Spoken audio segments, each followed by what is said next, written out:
Assistant engineer हैं।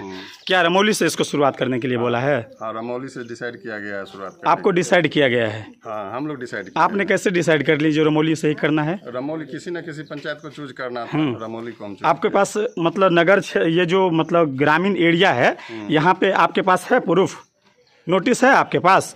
आपके JEE साहब से हम यही चीज़ मांगे थे। हाँ, गजट में है। हाँ, भारत सरकार के गजट में है, बिहार सरकार के गजट में है। सभी उपभोक्ताओं को स्मार्ट मीटर लगाना है। स्मार्ट मीटर लगाना है, लेकिन नगर परिषद में पहले नगर निगम और नगर परिषद में लगाए जाने का इसको कहा गया है। और नगर परिषद में पहले से लग रहा है। हाँ। ठीक है, वहाँ अभी भी लग रहा है और पहले से शुरुआत हो चुका है, वहाँ भी लग रहा है और ग्रामीण एरिया में भी शुरुआत करने के लिए निर्देशित किया गया है। किया गया है। तो फिर रमौली और गांव है ना, उस गांव में क्यों नहीं लगाए?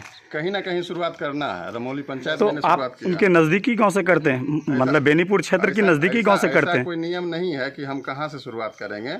डिसाइड किया गया कि रमौली और सजुआर हम लोग जो है इसको शुरुआत करते हैं। जस्ट पहले विधायक जी से हम लोग बात करते हैं। विधायक जी आए हुए हैं, विधायक जी को पहले चलिए उनसे बुलाते हैं। अगर वो हम लोगों को आदेश दे रहे हैं तो